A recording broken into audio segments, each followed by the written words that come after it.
हर हर महादेव मित्रों। आज हम बात करेंगे भारतवर्ष के एक महानतम शासक पुष्यमित्र शुंग जी के विषय में, जिन्होंने यवनों एवं अक्षम मौर्य शासकों से सनातन धर्म की रक्षा की। तो सर्वप्रथम हम उस समय के राजनीतिक परिदृश्य को समझते हैं। महान पंडित चाणक्य जी ने परमवीर चंद्रगुप्त मौर्य जी को पथ प्रदर्शित कर नंद वंश के भोग विलास में लिप्त राजा धनानंद को पराजित करके जिस विशाल मौर्य साम्राज्य की नींव ईसा पूर्व 222 वर्ष में रखी थी, वो साम्राज्य सम्राट अशोक के काल में 16 महाजनपदों तक फैल गया था। ईसा पूर्व 261 में कलिंग का युद्ध हुआ था, जिसमें सम्राट अशोक ने कलिंग के राजा महापद्मनाभ जी को पराजित कर युद्ध को जीत लिया था। अब इतिहासकार के रूप में हमें जो वामपंथी कहानीकार मिले हैं, वो कहते हैं कि इस युद्ध के उपरांत सम्राट अशोक ने धर्म परिवर्तन कर बौद्ध बनने का निर्णय लिया, क्योंकि वो अहिंसा के पथ पर चलना चाहते थे। ये पूर्णतः असत्य है, क्योंकि इतिहासकार संजीव सान्याल जी ने अपनी पुस्तक द ओशन ऑफ चर्ण में लिखा है कि ऐसे कोई भी बौद्ध या राजकीय आलेख नहीं प्राप्त हुए हैं जो कि इस बात की पुष्टि करता हो। सम्राट अशोक ने इस युद्ध के 4 वर्ष पूर्व ही भगवान बुद्ध के शिक्षाओं को आत्मसात कर लिया था एवं कलिंग युद्ध के उपरांत उन्होंने युद्ध बंदियों को कारागार में बंदी बनाकर रख दिया था, और ऐसे युद्ध बंदियों की संख्या लगभग 1.5 लाख के आसपास थी। अब यदि हम बौद्ध धर्म की बात करें तो भगवान बुद्ध ने कभी भी अपने आप को हिंदुत्व से पृथक नहीं किया था। श्री हरि विष्णु के 9वें अवतार भगवान बुद्ध ने हिंदू धर्म के ही ब्रह्मचर्य एवं संन्यास आश्रम का अन्वेषण किया था। यदि कोई भी भगवान बुद्ध के बताए हुए सिद्धांतों पर चलता है तो वो बौद्ध है। कहीं भी भगवान बुद्ध ने ये नहीं कहा कि वे किसी नए धर्म की स्थापना कर रहे हैं या वे अपने किसी भक्त को स्वर्ग भेजेंगे। बौद्ध बनने के लिए न तो मुस्लिमों की भांति कोई कलमा पढ़ना पड़ता है और ना ही ईसाइयों की भांति बपतिस्मा करवाना पड़ता है। तो कोई भी यदि ये कहे कि सम्राट अशोक ने हिंदू धर्म का त्याग कर बौद्ध धर्म को अपनाया तो ये असत्य है। अपितु ये कहना सही होगा कि सम्राट अशोक ने भगवान बुद्ध के बताए हुए मार्ग पर चलने का प्रयास किया। बौद्ध ग्रंथ दिव्यावदान के अनुसार सम्राट अशोक ने भगवान बुद्ध का अनुयायी बनने के उपरांत जैन मुनियों के सर को काट कर लाने वाले को स्वर्ण मुद्रा देने की घोषणा की थी, क्योंकि किसी जैन मुनि ने एक चित्र बनाया था जिसमें भगवान बुद्ध को उसने महावीर जैन के सामने हाथ जोड़कर नतमस्तक खड़ा दिखाया था। सम्राट अशोक ने कभी भी अपने राज्य की सुरक्षा के लिए कोई मध्य मार्ग नहीं अपनाया और उन्होंने राज्य की सीमा को शत्रु से सदा सुरक्षित रखा था। अब हम पुष्यमित्र शुंग जी के कालखंड में आ जाते हैं। पुष्यमित्र शुंग जी मौर्य शासक बृहद्रथ के राजपुरोहित अरुंधत जी के सुपुत्र थे एवं बृहद्रथ के प्रमुख सेनापति थे। इनका जन्म पाटलिपुत्र यानी वर्तमान के पटना में हुआ था। महर्षि पतंजलि जी इनके गुरु थे। इस समय मौर्य साम्राज्य के जो 16 महाजनपद थे, वे सभी अपने आप को स्वाधीन कर लेना चाहते थे, क्योंकि बृहद्रथ एक अक्षम और निर्वीर्य शासक था, जो कि शांति स्थापना करने के लिए अपने सेना को कम कर दिया था और राष्ट्र विरोधियों का दमन करना छोड़ दिया था। बृहद्रथ के कालखंड में ग्रीक शासक डिमिट्रियस ने कूटनीति का प्रयोग किया और वो सिंध व भारत के पश्चिम प्रांतों के स्थानीय बौद्ध भिक्षुओं को अपने सैनिकों से ये कहलवाया कि यदि वे भिक्षु उन यवन सैनिकों का साथ दे तो उनका राजा यानी कि डिमिट्रियस स्वयं भी एक बौद्ध भिक्षु बन जाएगा। डिमिट्रियस ने इन्हीं बातों में मौर्य साम्राज्य के पश्चिमी प्रांत के बौद्ध भिक्षुओं को उलझाकर भारतवर्ष के राजा बृहद्रथ के सेना के रणनीति को समझने के लिए अपने सैनिकों एवं गुप्तचरों को बौद्ध भिक्षुओं के वेश में बौद्ध मठों में रहने के लिए एक अच्छा प्रबंध कर दिया। ये बहरूपीय यवन अपने साथ विशाल मात्रा में अस्त्र शस्त्र भी इन बौद्ध मठों में रखने लगे। ईसा के 187 वर्ष पूर्व, कहीं कहीं पर इसे 185 वर्ष पूर्व भी कहा जाता है, जब ये सब बात तत्कालीन मौर्य शासक बृहद्रथ को ज्ञात हुआ तो वो यवनों को देश से खदेड़ने के स्थान पर वो शांति की बातें करने लगा। सोचने पर भी ये विचित्र लगता है कि ये बृहद्रथ उसी मौर्य साम्राज्य का शासक था जिसके अंदर आधुनिक ईरान के कुछ प्रांत और अफगानिस्तान तक का क्षेत्र आता था। इन घटनाक्रमों ने दरबार में उपस्थित पुष्यमित्र शुंग जी को अत्यंत क्रोधित कर दिया था। उन्होंने यवनों को खदेड़ने के लिए बृहद्रथ से अनुमति मांगी। बृहद्रथ ने पुष्यमित्र शुंग जी को अपमानित करते हुए बौद्ध मठों और यवनों पर आक्रमण करने से उन्हें रोक दिया।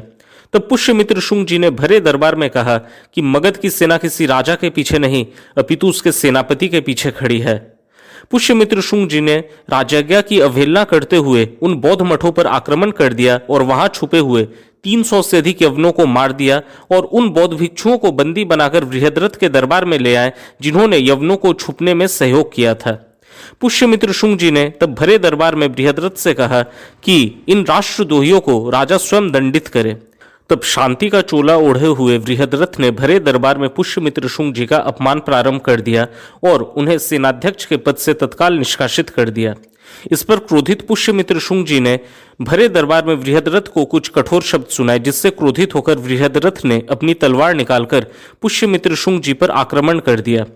अब यदि शेर एवं मेमने के मध्य युद्ध हो तो परिणाम सभी को ज्ञात होता है। कुछ ही क्षण में पुष्यमित्र शुंग जी का तलवार रक्त रंजित था और बृहद्रथ का शीश विहीन निष्प्राण शरीर भूमि पर पड़ा हुआ था। इसके साथ ही राष्ट्र में मौर्य वंश का अंत और शुंग वंश का उदय हो चुका था।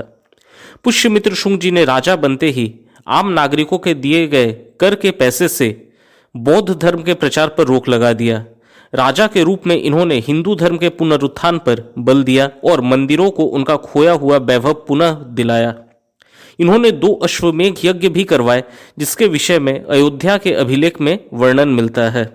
जिन राज्यों ने मगध से कभी विद्रोह किया था उन्हें पुष्यमित्र शुंग जी ने पुनः नियंत्रित कर लिया, जिसमें सबसे उल्लेखनीय था उनका विदर्भ अभियान। उनके जीवन काल में यवनों ने कभी भी भारत की भूमि पर आक्रमण करने का साहस नहीं किया। यवनों ने जो भी छिटपुट आक्रमण किए उसमें वे पराजित होकर भाग गए। उनके सुपुत्र अग्निमित्र जी ने भी यवनों को कई बार युद्ध में पराजित किया। मिनांडर को भी अग्निमित्र जी ने ही युद्ध में पराजित किया था। युद्ध में पराजित होकर ये डिमिट्रियस का पुत्र मिनांडर एक कश्मीरी बौद्ध ऋषि नागसेन के सानिध्य में आकर बौद्धिस्ट बन जाता है एवं मिनांडर और नागसेन के मध्य जो वार्तालाप हुआ उसे नागसेन जी ने बौद्ध ग्रंथ मिलिंद पन्हों में लिखा हुआ है। पुष्यमित्र शुंग जी के विषय में बाणभट्ट जी द्वारा रचित हर्षचरित्र, पतंजलि ऋषि द्वारा रचित महाभाष्य, कालिदास जी के ग्रंथ मालविका अग्निमित्र, इसके साथ ही बौद्ध ग्रंथ दिव्यावदान से अधिकतर बातों का ज्ञात होता है। कालिदास जी द्वारा रचित मालविका अग्निमित्र ग्रंथ के अनुसार पुष्यमित्र शुंग जी ने बृहद्रथ को मारकर उसके सचिव को कारागृह में डाल दिया था। बृहद्रथ के उस सचिव का एक साला था यज्ञसेन, जो कि विदर्भ से था। उसने पुष्यमित्र शुंग जी से प्रतिशोध लेना चाहा। तब यज्ञसेन ने पुष्यमित्र शुंग जी के सुपुत्र अग्निमित्र जी के परम मित्र माधव सेन, जो कि यज्ञसेन का चचेरा भाई भी था, उसे अपहरण कर बंदी बना लिया और उसने पुष्यमित्र शुंग जी को प्रस्ताव दिया कि यदि वो बृहद्रथ के निजी सचिव यानी कि यज्ञसेन के जीजा को मुक्त कर दे तो वे माधव सेन को मुक्त करेंगे। तब पुष्यमित्र शुंग जी ने अपने सुपुत्र अग्निमित्र जी को सेना के साथ यज्ञसेन पर आक्रमण करने भेज दिया। इस आक्रमण से यज्ञसेन भयभीत होकर आत्मसमर्पण कर दिया और इस प्रकार विदर्भ भी शुंग साम्राज्य में सम्मिलित हो गया। इसी समय यज्ञसेन की चचेरी बहन मालविका एवं अग्निमित्र के मध्य प्रेम प्रारंभ हुआ और इसी प्रेम संबंध के ऊपर कालिदास जी ने मालविका अग्निमित्र ग्रंथ की रचना की। शुंग वंश के शासनकाल के प्रारंभ में पाटलिपुत्र उसकी राजधानी थी, परंतु उसके बाद के शासकों ने विदिशा यानी कि वर्तमान में जो मध्य प्रदेश है वहां का एक शहर उसे अपनी राजधानी बना लिया। बौद्ध ग्रंथों ने पुष्यमित्र शुंग जी को सदा ही अपना शत्रु माना है, परंतु ये उनके विरुद्ध एक दुष्प्रचार है। पुष्यमित्र शुंग जी ने राजकोष को केवल एक ही धर्म के प्रचार में व्यय होने से रोक दिया था। उन्होंने उन बौद्ध मठों को खंडित कर उन बौद्ध भिक्षुओं को दंडित किया था जिन्होंने यवनों के साथ मिलकर राष्ट्र विरोधी कार्य किया था। मध्य प्रदेश के सतना जिले में स्थित भरूच स्तूप का निर्माण पुष्यमित्र शुंग जी के कालखंड में ही हुआ था, जिसकी पुष्टि उस स्तूप के ऊपर अंकित अभिलेख करते हैं। मध्य प्रदेश के सांची स्तूप में तांबा का जो सुंदर निर्माण कार्य है एवं अन्य कई नवीनीकरण के कार्य पुष्यमित्र शुंग जी ने ही करवाए थे। महर्षि पाणिनि जी ने अष्टाध्याय की रचना इन्हीं के कालखंड में की थी। ईसा पूर्व 149 वर्ष में इन्होंने अपना देहत्याग किया। कहीं कहीं पर इसे ईसा पूर्व 151 वर्ष कहा जाता है, क्योंकि इन्होंने 36 वर्षों तक शासन किया था और जो ये मानते हैं कि इनका शासन ईसा पूर्व 185 वर्ष में शुरू हुआ था, उनके लिए ये निधन का समय परिवर्तित हो जाता है। शुंग वंश ने 112 वर्षों तक शासन किया था, परंतु ये गौरवशाली इतिहास हमारे पाठ्य पुस्तकों से मिटा दिया गया। नमन है ऐसे ब्राह्मण वीर को जिन्होंने सनातन धर्म की रक्षा की एवं सांस्कृतिक उत्थान पर भी ध्यान दिया। यदि आपको हमारा ये वीडियो अच्छा लगे तो कृपया इसे लाइक करें, अपने मित्रों के साथ साझा करें और हमारे इस चैनल को सब्सक्राइब करें। धन्यवाद।